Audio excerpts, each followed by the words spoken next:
What is up? What is up? What is up? YWC, ladies and gentlemen, boys and girls, it's your buddy, it's your pal, SpazPhoenix, the YWC Reality Check, here with your Monday Night Raw review.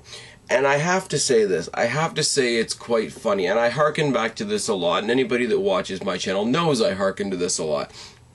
Last year, you know, especially with all the Cena Rock shit that went on, I was very, very down on the WWE, which is fine and wonderful, and, you know, like I say, I got my scalp at WrestleMania, and I kind of moved on.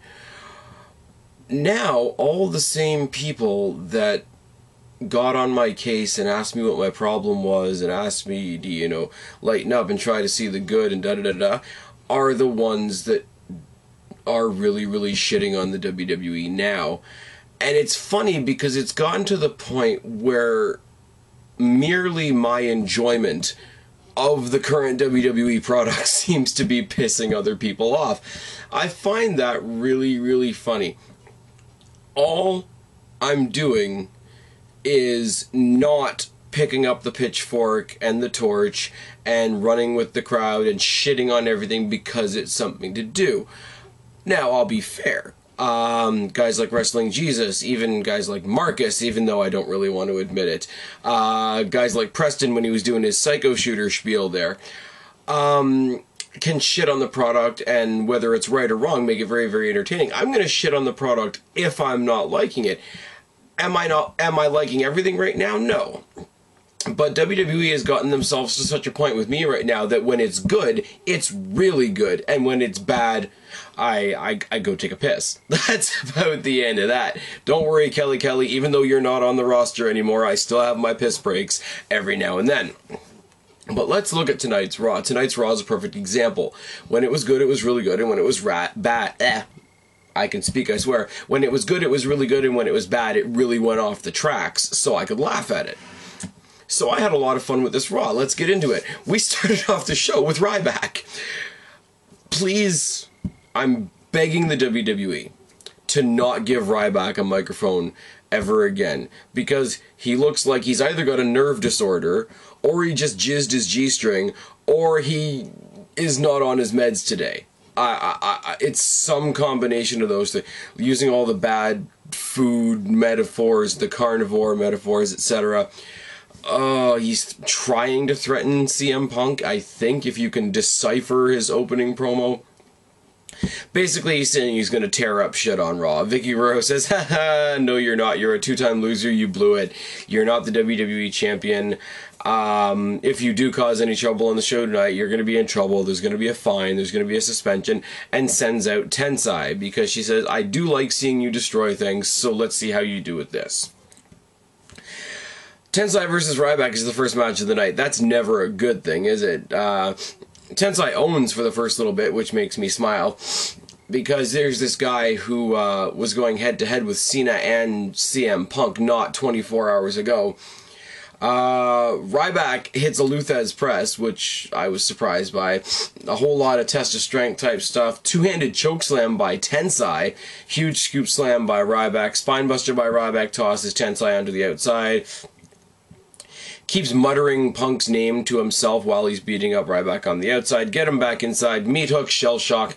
And obviously Ryback's going to be the winner in this. I mean, if he loses to Tensai after being in a title match last night, it's going to be really, really bad for their, you know, new golden boy waiting in the wings. Ryback's one of those guys, and along with Sheamus, that makes me think John Cena might not be such a bad option. Just saying. In the back, we see Sheamus arguing with the referee from last night, and we have the announcement that CM Punk's 365-day, one-year celebration will be the main event on Raw tonight. Is this a surprise to anybody? Wade Barrett versus Kofi Kingston non-title match is up next. We have a great power versus strength thing going on. I want to think that Kofi Kingston isn't getting Superman booking so that I can actually enjoy his matches. If I can believe that he could lose, I will enjoy it more when he wins. Does that make any sense? That's why I don't like Cena. That's why I didn't like Kelly. That's why I don't like Sheamus, etc. It's a pretty even match for the most part. You know, typical, like, hard-hitting when the pace slowed down and fast-paced when the pace sped up.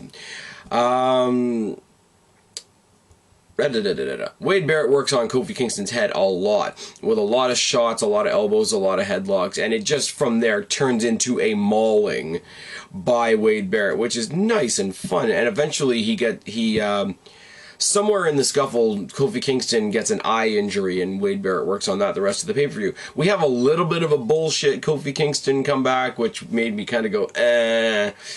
But the Winds of Change and the Bull Hammer, I really hate that name for that move. I don't like the move, but at least the souvenir had a bit of a cocky, arrogant, tilt to it.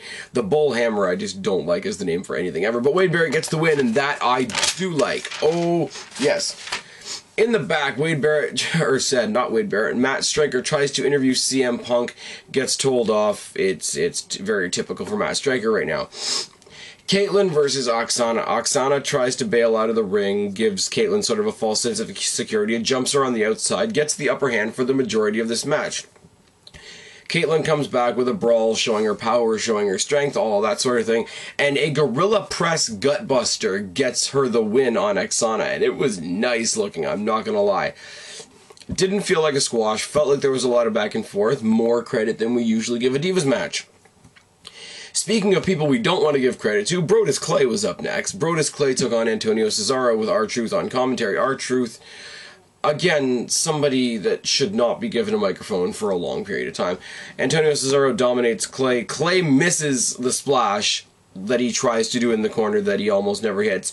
Looks like a goofball, sort of waddles around like a fat fish out of water for a couple minutes. Neutralizer from Antonio, and Antonio Cesaro gets your win in this match. We have a video, here we go. And here's where I will drive home the point I've made 100 times. We have a video about John Cena and his award for 300 wishes with Make-A-Wish. Now, I don't like John Cena. Don't think that's a big secret. I don't like him on my TV, I don't think he contributes anything in the ring, and I don't like that in some respects WWE has used the Make-A-Wish Foundation to boost John Cena more.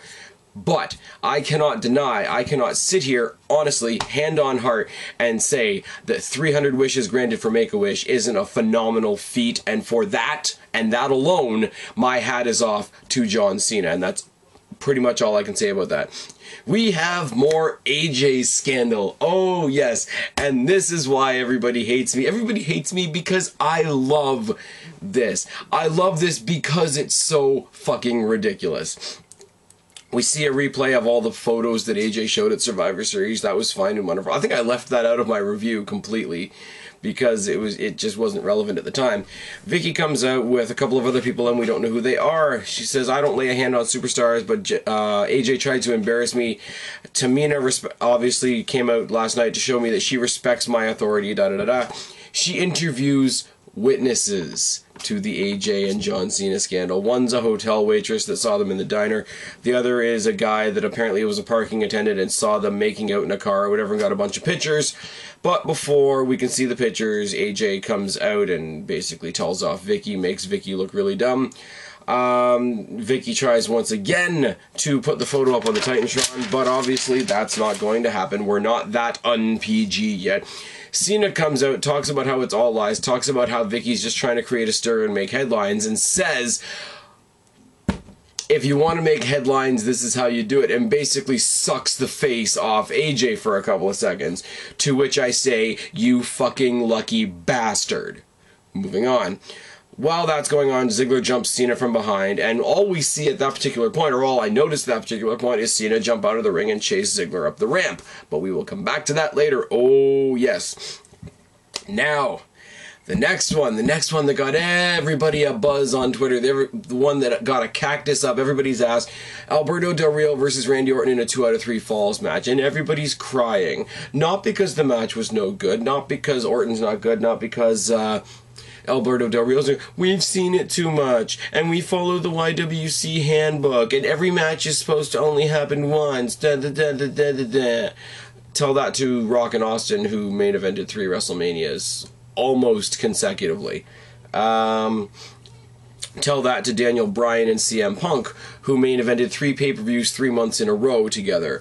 But yeah, it's in the book, so we have to bitch about it. Not because there's actually anything wrong with it, not because there hasn't been progression in the feud, not because these guys don't have a well-developing feud in progress at the moment, but if we see a match too many times, we have to complain about it because it's in the rule book. If you sign into the YWC, you sign your name on the dotted line, you have to follow the YWC rules. If a match happens more than a couple times, you have to complain about it. You have to completely ignore the fact that the match was phenomenal, the fact that the match made a whole lot of sense, had great ring psychology, was probably one of the best matches of the night. But because these guys have fought more than once, it was automatically a bad match, it's automatically bullshit, everybody's going to complain and bitch and moan and whine.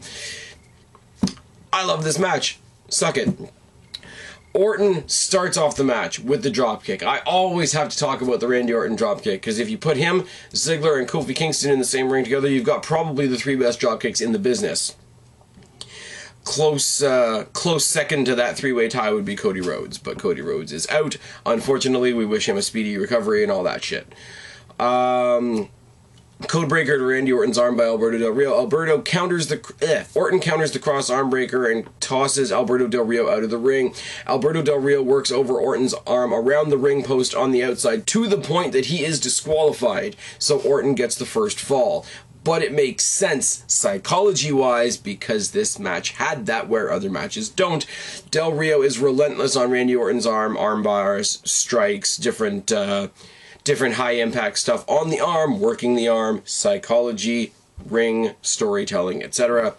Scoop slam by Orton and a cross arm breaker by Alberto Del Rio. Orton submits, which gets Alberto Del Rio the second fall. Orton struggles a lot in the third fall, doing some selling. A lot of... something else a lot of other people in the YWC don't know how to do, which is fantastic.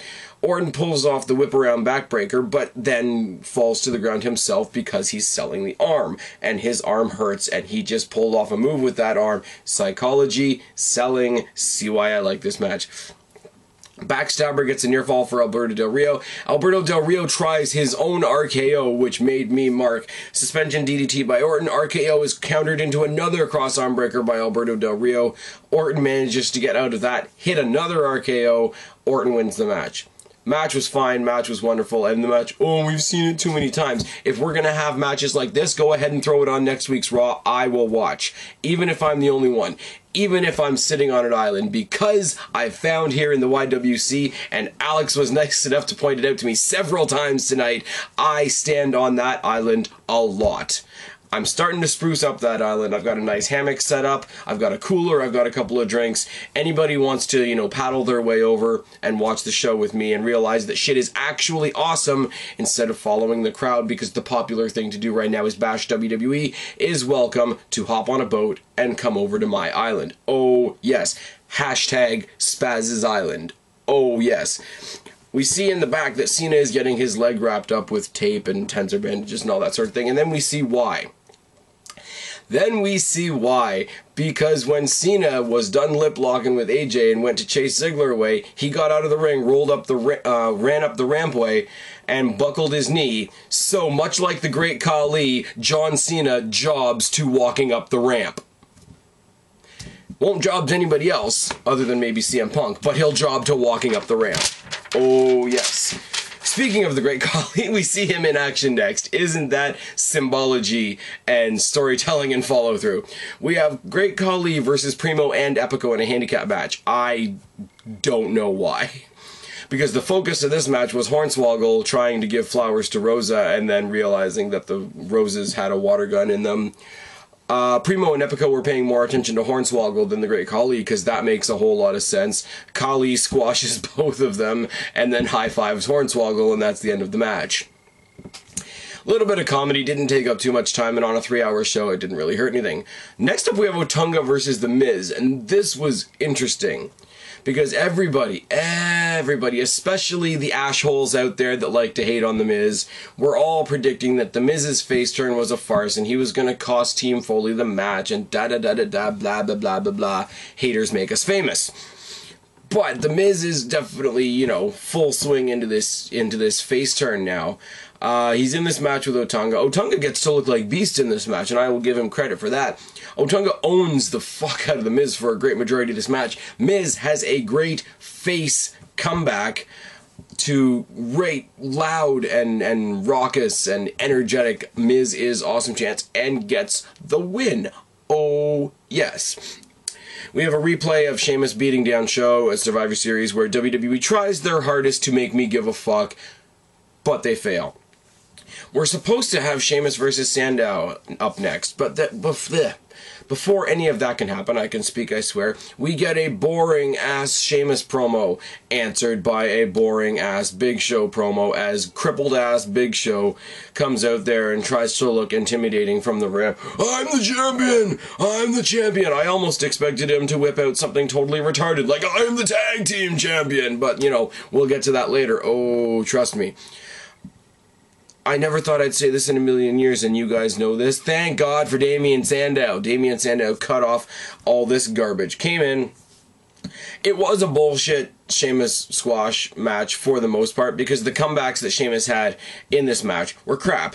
But Sandow takes over the initial Sheamus, oh, look at me, I'm angry, so I'm going to win stuff. He takes over during the break, knees to the head, sleepers, chokes, all kinds of attention on Sheamus's head throughout the entire match, which would have followed through great if he had actually gotten to do that sort of straitjacket neckbreaker thing that he does. But no, he falls, oh my god, I'm botching tonight. He falls victim to the Irish 5 moves of doom, and Sheamus gets the bullshit victory because we can't win them all, can we?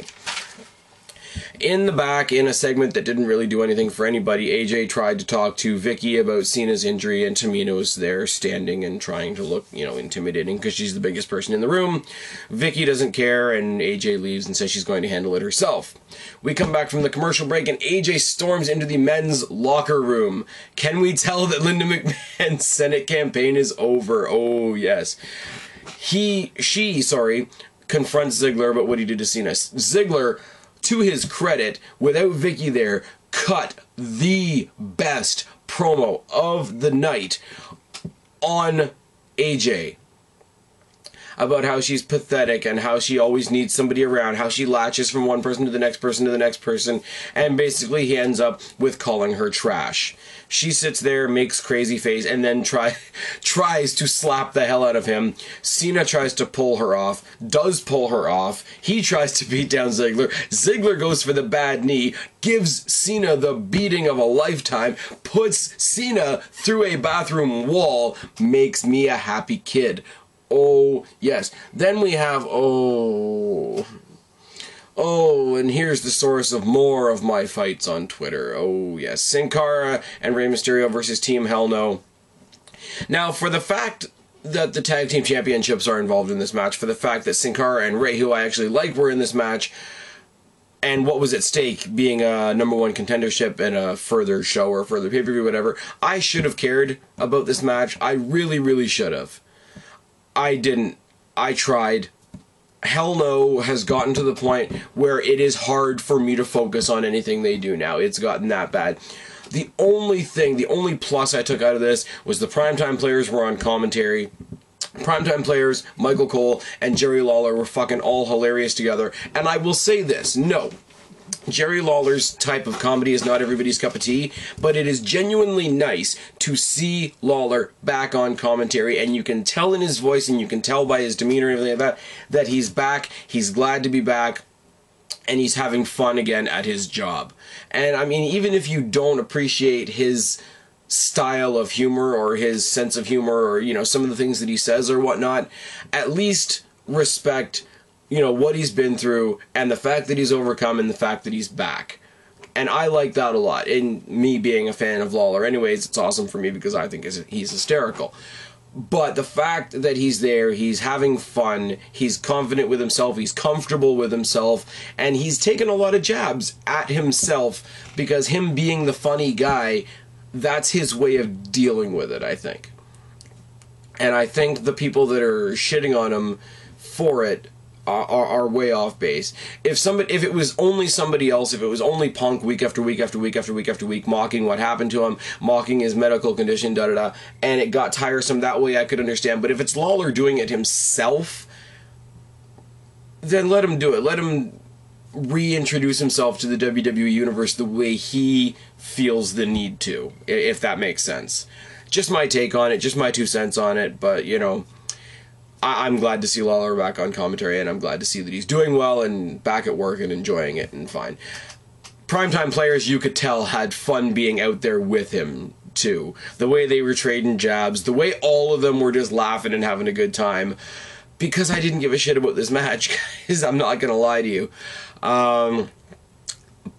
For one thing, the match didn't have an end. Primetime players got up, and I guess they were as bored as I was because they interfered in the match. The match was a no contest, and of course, because Hell No are, you know, the flavors of the week, they got to look dominant in the end. I call hashtag bullshit, but whatever. The celebration. The celebration was Heyman taking a long time to introduce CM Punk. First of all, talking about how he's still the champ. We got away with mocking Lawler. We gave you the attitude you wanted. You know, you chant ECW. We give you a little taste of Extreme, and now you've turned on us. CM Punk does what he does every night. He raises the bar, blah, blah, blah, blah, blah. CM Punk comes out and talks about 365 days. Talks about how Shawn Michaels couldn't do it. Triple H couldn't do it. Bret Hart, Undertaker, The Rock couldn't do it. And then they go into this big video montage of the 365 days of his title reign. It was, you know, it was a good video package. WWE, as I've said before in previous reviews, is always good with the video packages, with the highlight reels, etc., etc., etc. And he said, the last thing he says on this is that he's not looking to the past, he's looking to the future. He points to the list of the longest reigning champions in history, and he says, in a couple of years when I beat Bruno Sammartino's reign, you guys will all still see me, and we'll celebrate again, and it'll be the whateverth anniversary of main event on Ion TV. I don't know why he stuck the quick plug in there. I didn't really do anything for anything, because I don't even think CM Punk has been on main event yet, but that's just a little thing that kind of caught me off guard. Heyman says that he belongs in the Hall of Fame. Heyman then talks about CM Punk's title reign, talks about how he did it better than Hogan could have done it, he did it better than Austin could have done it, and he's going to prove at the Royal Rumble that he can do it better than The Rock. CM Punk talks about, and here's where I will disagree, and here's where, you know, I'm pretty sure a lot of people will disagree, because a lot of people were against last night's match, but he says his most important victory was at the Survivor Series against Cena and Ryback, because nobody gave him credit, nobody gave him the time of day, nobody thought he had a chance in hell of winning the match. The only two people that thought he could win were, the only two people that had faith in him winning the match last night are standing in the ring right now, meaning himself and Paul Heyman. He's then cut off by Ryback, who comes down to the ring, but he is cut off by the three NXT guys, Reigns, Rollins, and Ambrose. There's a 3-on-1 brawl that ensues as Paul Heyman and CM Punk sort of stand back and let it all happen. They do the triple powerbomb through the announce table like they did last night. They leave Ryback laying, and the show goes off the air with CM Punk's foot on Ryback's chest, standing triumphantly over one of his competitors, because his other competitor is already in the back with a bad knee from an ass-kicking from Dolph Ziggler. So all in all things considered and all things added up to be proper, this was a fun Raw. So let's get to the analysis of it. Let's go to the score, the fail, the MVP, the shit list, the Fave 5, all that fun stuff. The scores. Wade Barrett moving into the Intercontinental title picture. I think if we have any indication from tonight, I think a rivalry between him and Kofi Kingston will do a lot of good for both guys. The rise of Caitlyn. Caitlyn had a great match tonight with Oksana. If that's going to be her finishing move, that gorilla press gutbuster thing, it was impressive. She could pull it off a little crisper. I will give all the haters that much. But if that's going to be her finishing move and she cleans it up a little bit, it's very, very impressive looking. It helps her come across as sort of one of the power players in the Divas division. The AJ scandal, I love it. You guys don't. Whatever. I don't care. Antonio Cesaro stays strong, especially against a goofball like Brodus Clay. It really couldn't go any other way if they wanted me to have any respect for the U.S. title. Moving on. Orton versus Alberto Del Rio. I said it before, I will say it again. It's a great feud. It's going to continue. You might as well get used to it. Alberto Del Rio trying to pull off what I have dubbed the ADRKO. Figure it out. Look at the letters. You'll figure it out, I'm sure. Miz is on a roll as a face. You know, he only beat David Otunga, but he showed that he can wrestle a face style. Because even last night in the Survivor Series, though he was on the face team, he was still kind of being an asshole and not getting along with anybody, whatever. It was sort of tentative, it was sort of gray, it was sort of muddy. This was his first match, presumably as a legit face, and what we saw from him tonight is not only can he wrestle a face style, which I had my doubts of myself, but he can wrestle a face style in such a way that the crowd wants to get behind him, and that is important. You can be into your character turn one way or the other, but if the crowd isn't, obviously it's not going to work. The shit list. Big Show is still nursing his wounds from last night. Sheamus gets a bullshit win because we can't always get what we want all the time. Cena jobbed to the ramp and jobbed to Ziggler twice. Oh, yes. So everybody that said the AJ scandal's stupid, there's no way Ziggler can benefit from it, blah, blah, blah, blah, blah. Want to run that one by me again? Just saying. Brodus Clay loses. Makes me happy. Santino wasn't on the show. Makes me even more happy. Fave 5. Punk stands tall at 365 days, and he's got his entourage and his celebration, and just everything that Paul Heyman and CM Punk are doing right now is fucking fantastic. Orton wins the 2 out of 3 falls match, with all due respect to Alberto Del Rio, who carried more than his load in this match. Great match means an even greater victory for whoever took the victory home, and that, in this case, is Randy Orton. Miz wins a match, first, like I said before, first real big, not big, but first real solitary solo singles, there's the word I'm looking for, first singles victory since his apparent face turn, which is good. Rhodes is still injured, we wish him the best, da-da-da-da-da.